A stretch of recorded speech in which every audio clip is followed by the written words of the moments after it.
기도드립니다. 아멘. 오늘 우리에게 주시는 말씀 고린도전서 15장 12절로 21절 말씀입니다.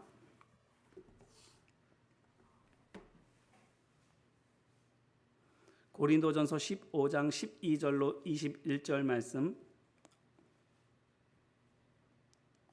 28절까지의 말씀입니다. 고린도전서 15장 12절로 28절까지 말씀입니다. 제가 봉독해 드리겠습니다. 그리스도께서 죽은 자 가운데서 다시 살아나셨다 전파되었거늘 너희 중에 어떤 사람들은 어찌하여 죽은 자 가운데서 부활이 없다 하느냐. 만일 죽은 자의 부활이 없으면 그리스도도 다시 살아나지 못하셨으리라. 그리스도께서 만일 다시 살아나지 못하셨으면 우리가 전파하는 것도 헛것이요 또 너희 믿음도 헛것이며 또 우리가 하나님의 거짓 증인으로 발견되리니 우리가 하나님이 그리스도를 다시 살리셨다고 증언하였습니다. 만일 죽은 자가 다시 살아나는 일이 없으면 하나님이 그리스도를 다시 살리지 아니하셨으리라. 만일 죽은 자가 다시 살아나는 일이 없으면 그리스도도 다시 살아나신 일이 없을 터이요 그리스도께서 다시 살아나신 일이 없으면 너희의 믿음도 헛되고 너희가 여전히 죄 가운데에 있을 것이요 또한 그리스도 안에서 잠자는 자도 망하였으리니 만일 그리스도 안에서 우리가 바라는 것이 다만 이 세상의 삶뿐이면 모든 사람 가운데 우리가 더욱 불쌍한 자이리라. 그러나 이제 그리스도께서 죽은 자 가운데서 다시 살아나사 잠자는 자들의 첫 열매가 되셨도다. 사망이 한 사람으로 말미암았으니 죽은 자의 부활도 한 사람으로 말미암는도다. 아담 안에서 모든 사람이 죽은 것 같이 그리스도 안에서 모든 사람이 삶을 얻으리라. 그러나 각각 자기 차례대로 되리니 먼저는 첫 열매인 그리스도요 다음에는 그가 강림하실 때에 그리스도에게 속한 자요 그 후에는 마지막이니 그가 모든 통치와 모든 권세와 능력을 멸하시고 나라를 아버지 하나님께 바칠 때라. 그가 모든 원수를 그 발 아래에 둘 때까지 반드시 왕노릇 하시리니 맨 나중에 멸망받을 원수는 사망이니라. 만물을 그의 발 아래에 두셨다 하셨으니 만물을 아래에 둔다 말씀하실 때에 만물을 그의 아래에 두시니가 그 중에 들지 아니한 것이 분명하도다. 만물을 그에게 복종하게 하실 때에는 아들 자신도 그때의 만물을 자기에게 복종하게 하신 이에게 복종하게 되리니 이는 하나님이 만유의 주로서 만유 안에 계시려 하심이라. 아멘. 이는 생명의 말씀입니다. 지난 시간에는 고린도 교회 여러 문제가 실은 성도의 마음이 십자가와 부활에서 멀어진 것에서 시작되었음을 바울의 지적을 통해서 살펴보았습니다. 교회에 많은 문제가 있습니다. 여러 파로 나뉘어져서 서로 질시하며 경쟁하는 문제, 빈부격차 등을 차별의 이유로 삼는 문제, 서로 비방하며 다투는 문제 등등 여러 가지 문제가 고린도 교회에 있습니다. 이 같은 문제들에 대해서 바울은 앞서 살펴본 대로 예언 곧 말씀이 잘못됐기 때문이고 예언이 그렇게 된 것은 방언 곧 성도 개개인의 하나님과의 영적 교제가 잘못됐기 때문이며 영적 부자관계인 하나님과의 관계가 또 그렇게 된 것은 예수 그리스도의 십자가와 부활에 대한 믿음이 잘못됐기 때문이라고 말하고 있습니다. 이것을 역으로 거꾸로 말하면 첫째는 십자가와 부활 곧 예수 그리스도를 통한 용서와 구원을 믿지 못하는 것이 하나님의 아버지 되심을 인정하지 못하는 빌미가 되었다라는 겁니다. 내 모든 죄가 십자가에서 하나님의 아들 예수 그리스도의 피값으로 용서를 받아 값없이 하나님의 자녀가 되었다라는 이 확신이 없어서 하나님의 자녀로 살지 못한다라는 겁니다. 그러면 하나님과의 관계가 정상적일 수가 없지요. 당연합니다. 하나님께서 아버지이신 것이 실감나지 않는데 어떻게 하나님을 아버지로 대할 수가 있겠습니까? 그러니 생각해 보십시오. 아버지가 아니라 주인으로 여기고 있다면 어떤 일이 벌어질까요? 설령 나가라는 말을 들으면 어떨까요? 정말 나가라는 명령으로 듣고서는 짐 싸서 나가지 않을까요? 탕자의 비유에 나오는 둘째 아들 탕자처럼 집에 있다 한들 종으로 있으려고 할 것입니다. 그러므로 하나님의 말씀이 다 같은 하나님의 말씀일지라도 듣는 사람에 따라서 하나님을 아버지로 믿는 사람이나 주인으로 믿는 사람이냐에 따라서 전혀 다르게 들려지게 되는 겁니다. 그렇게 오해해서 들으면 또 어떻게 될까요? 잘못 들었으니까 또 옆 사람에게 잘못 전하겠지요. 나가래 이렇게 전하는 겁니다. 그래서는 듣는 사람이 하나님을 아버지로 믿는 사람이면 말뜻을 옳게 알아듣고 그게 아니라는 것을 분별할 테지만, 아니면 듣는 사람조차도 자기를 종으로 믿고 있고 하나님을 냉엄한 주인, 옳고 그름의 냉철한 재판관으로 믿고 있다면 어떻게 되겠습니까? 나가랜다고 그렇구나 하고 나갈 겁니다. 잘못 전하고 잘못 듣는 일이 반복되게 되는 거지요. 하나님께서 아무리 말씀을 전해주신들 늘 오해하고 늘 잘못 따르게 되는 겁니다. 그래서 고린도 교회에서 하는 것처럼 하나님의 뜻과는 정반대로 엉뚱한 사고를 여기저기서 치게 되는 겁니다. 이런 과정을 통해 성도, 그리고 성도의 모임인 교회가 병들어갑니다. 그 시작이 뭐라고요? 예수 그리스도의 십자가와 부활을 믿지 못하는 것. 믿었다 한들 그것을 곧 잊어버리는 것. 오늘 말씀에서 바울도 그렇게 말합니다. 12절 말씀입니다. 그리스도께서 죽은 자 가운데서 다시 살아나셨다 전파되었거늘 너희 중에서 어떤 사람들은 어찌하여 죽은 자 가운데서 부활이 없다 하느냐. 아멘. 보세요. 바울이 말했습니다. 그리스도께서 죽임당하셨지만 부활하셨습니다. 바울이 선포했습니다. 그런데 그것을 들은 사람들 중에서 몇몇이 뭐라고 말하고 있다고요? 죽은 자 가운데서 부활이 없다 이렇게 말합니다. 에이, 어떻게 죽은 사람이 살아납니까? 말도 안 되지요. 이렇게 말하고 있는 거예요. 앞에서는 그렇게 말하지 않았을 수 있습니다. 하지만 삶에서는, 속으로는 에이, 말도 안 돼. 이렇게 하고 있는 겁니다. 그 몇몇 사람이 과연 누굴까요? 이웃집에 사는 고린도 교회 성도들에게 전도되어서 교회에 왔던, 그래서 예배에는 참여하고 있지만 아직 예수 그리스도를 내 구주로 영접하지는 않은 그 사람들일까요? 아니죠. 그렇게 교회만 다니는 사람들이 아니라 고린도전서를 쭉 보면서 발견한 것처럼 교회 중직들, 곧 지도자들이라 하는 사람들이 바로 그들 중에 있습니다.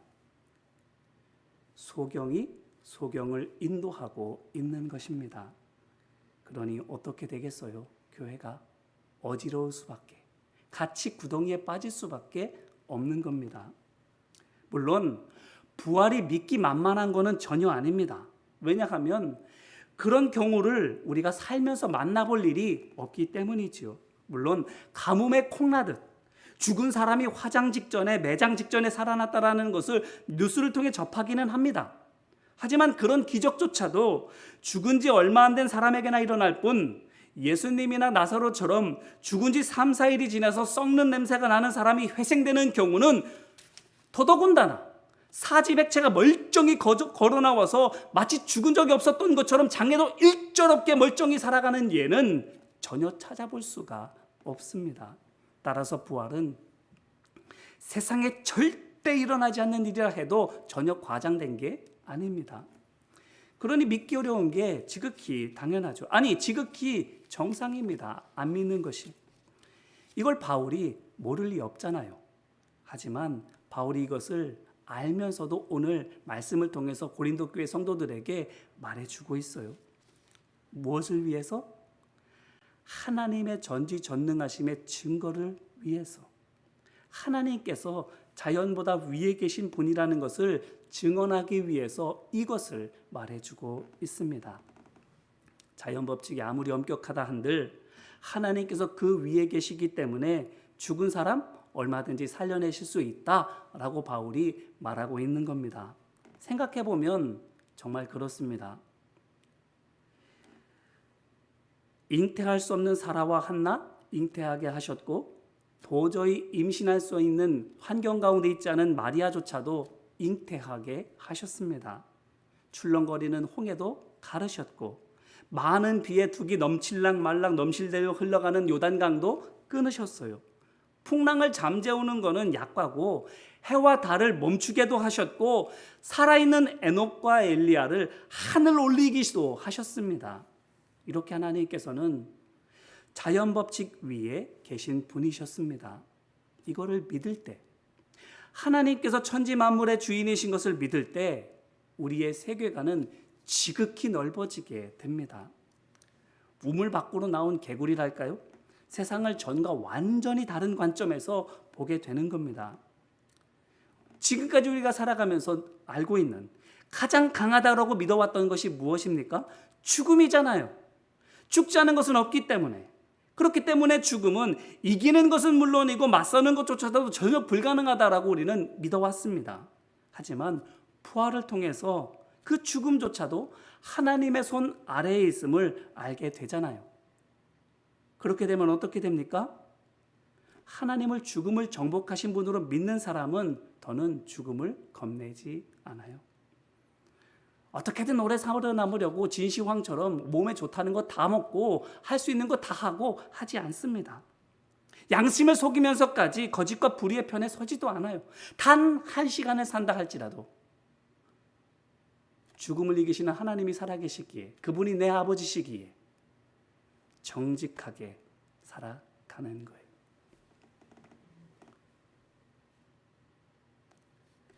말로만 아니라 정말로, 입으로만 그렇게 고백하는 것이 아니라 정말 내 삶에서 그와 같은 행동이 실행되는 거예요.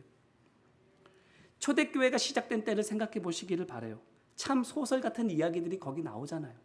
사람들이 자기 것을 스스럼없이 내어놓습니다. 많은 사람은 많이 내놓고 적게 가진 사람은 적은 것이나마 자기가 가진 모든 것들을 다 내어놓습니다. 얼마큼 내어놓자 정하지 않았습니다. 비율도 따지지 않았습니다. 그저 은혜 받은 대로 감사한 만큼 내어놓았어요. 감정에 휩싸여서 충동적으로 한 겁니까? 아니에요. 예수님의 부활이 믿어지니까, 그래서 내가 죽지 않을 것을, 설령 죽는다 할지라도 다시 살아날 것을 확신하니까 이 땅의 것에 대해서 더 이상 미련두지 않는 거예요. 예수님께서 당장 오실 것이라는 그 임박한 종말론 때문에만이 아닙니다. 살아계심을 믿기 때문에, 부활의 주님을 믿기 때문에 이 땅의 것에 대해서는 그리 관심을 두지 않는 거예요.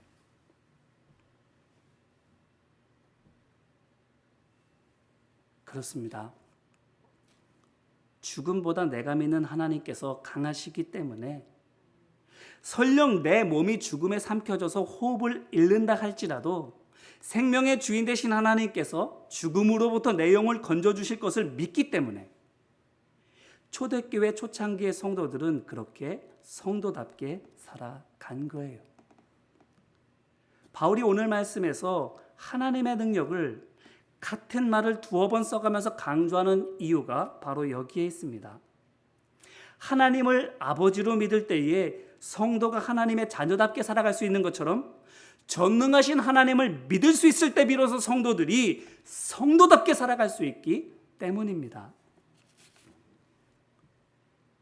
우리가 종종 은사라고 하는 것을 잘못 생각할 때가 많이 있어요. 어떤 일을 하는 데에 수용되는 것만으로 생각하기가 쉽습니다. 하지만 예수님도 분명히 말씀하셨잖아요. 내 이름으로 선지자하는 자들, 내 이름으로 권능을 행하고 심지어 병도 고치고 죽은 자도 살린다는 사람들, 그들에 대해서 예수님께서 내가 많은 능력을 행하니까 그것이 바로 나의 능력이로다, 내가 너희를 정말 칭찬하노라, 이렇게 말씀하신다고 하셨습니까? 아니에요. 나는 너희를 모른다고 하셨습니다. 불법을 행하는 자들이라고 책망하실 거라고 하셨습니다. 아버지 뜻대로 하지 않는 자들은 모두 가짜라고, 불법이라고 말하신다라는 겁니다.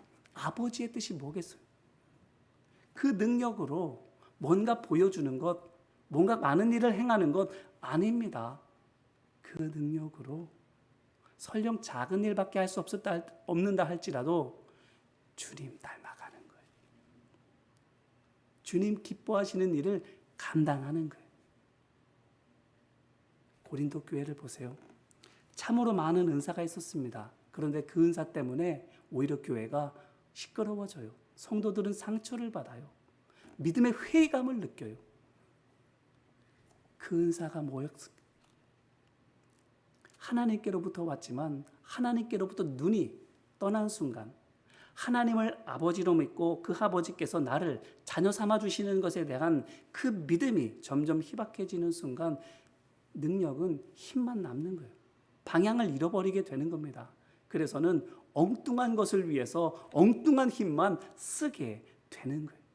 우리 눈에는, 세상 사람들의 눈에는 그게 엄청난 열매요, 엄청난 결실처럼 보여지는 것이라 할지라도 하나님의 눈에는 쓰레기로밖에 보이지 않는 것들을 위해서 그렇게 애써서 노력하게 되는 거예요.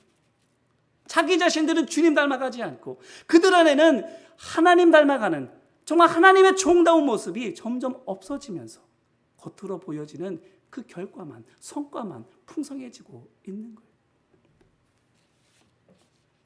고린도 교회 성도들, 특별히 그들의 지도자들, 은사가 많은 사람들입니다. 많은 기사와 이적을 행하고 있으며 그 위력을 날마다 몸소 체험하는 사람들입니다. 그런데 바울은 말하고 있는 거예요. 너희가 정말 하나님의 능력을 아느냐? 내가 보기에 너희는 하나님의 능력을 모르는 사람들이다 라고 말하고 있는 거예요. 하나님 뜻대로 하지 못하는, 그래서 주님 앞에 불법을 행하는 자들이라고, 떠나가라고 밀어내시는 자들밖에 될 수 없음을 바울이 경고하고 있는 거예요. 이제 이 말씀으로 우리 자신을 돌아보기를 바랍니다. 그리스도께서 다시 살아나셨습니다. 그리스도께서 다시 살아나셨습니다. 그리스도께서 다시 살아나셨습니다. 이 사실이 믿어지십니까? 이 사실이 믿어지면 우리의 세계관은 여기에서 이렇게 넓어지게 될 겁니다. 눈에 보여지는 육신의 것에 그렇게 아등바등 살아가지 않습니다. 전지전능하신 하나님, 내가 기도하고 구한 것보다 더 뛰어난 것으로 채워주시고, 내가 기도하는 하나님의 능력보다 훨씬 더 큰 하나님의 능력으로 내 삶을 지탱해 주시고 내 모든 일들을 감당해 주실 것을 믿기에 더는 육신의 것에 연연하고 의지하지 않게 될 겁니다. 초대교회 성도들처럼 전적으로 하나님 앞에 맡겨드리며 살아가는 삶의 길이 우리에게 열려지기 시작하게 되는 거예요. 성도의 삶, 바로 거기부터 시작되는 겁니다. 다른 많은 것들이 갖추어져야만, 어떤 조건들이 채워져야만 그렇게 살 수 있게 되는 게 아니에요. 오직 그리스도께서 다시 살아나셨다, 이 믿음 안에서 우리는 다시 시작할 수 있는 것입니다. 바라기는 부활의 이 믿음이 우리 안에 다시금 온전히 회복되어지는 은혜의 역사가 있게 되시기를 주님의 이름으로 기원합니다. 그래서 하면 할수록 하나님 기뻐하시는 열매들이 고구마 줄기가 쭉쭉쭉쭉 딸려 올라가듯 그렇게 아름답게 줄줄 맺혀지는 우리의 삶, 우리의 사역 되시기를 주님의 이름으로 축원합니다. 같이 기도할까요? 먼저는 회개하는 마음으로